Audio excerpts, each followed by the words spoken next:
Long ago, in a place called KwaZulu, a boy named Shaka was born.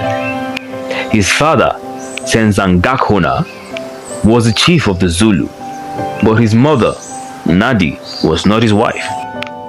Because of this, Shaka was treated as an outsider. The other children mocked him, and the villagers ignored him.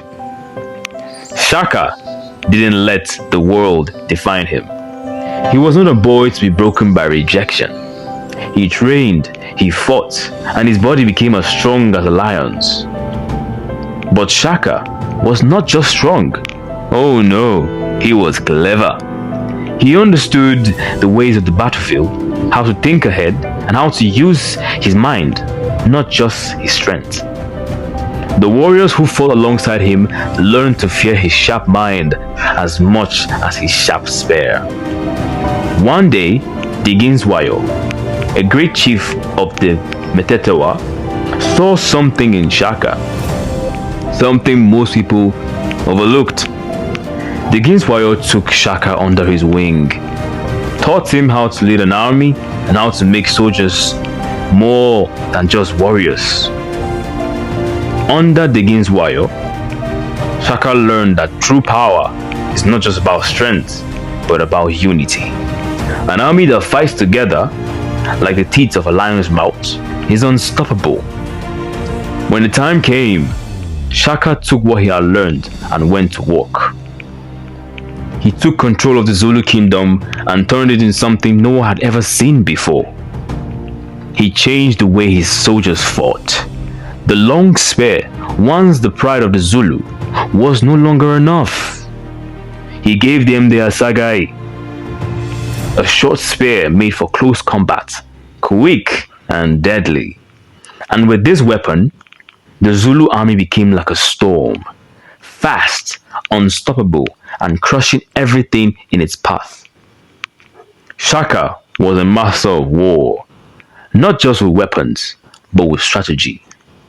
He organized his soldiers into regiments and made them fight as one. Loyalty was the heartbeat of his army, and they completely trusted him. The Ipi, the Zulu warriors, became legends, feared by all who had faced them. As his power grew, Shaka began to unite the tribes of the land. His kingdom grew, and he became known far and wide. But as with all great rulers, there were those who feared him, rivals and enemies who wanted to see his kingdom fall. But Shaka, with his sharp mind and fearless warriors, overcame them all. But children, every king must learn a lesson. Shaka's power became so great that his own people began to fear him. His strength, once a source of pride, became a burden. His strict ways and his thirst for conquest made those closest to him unhappy. His empire, though strong, was starting to crumble from within. The story of Shaka Zulu is not just about power, but a story of balance.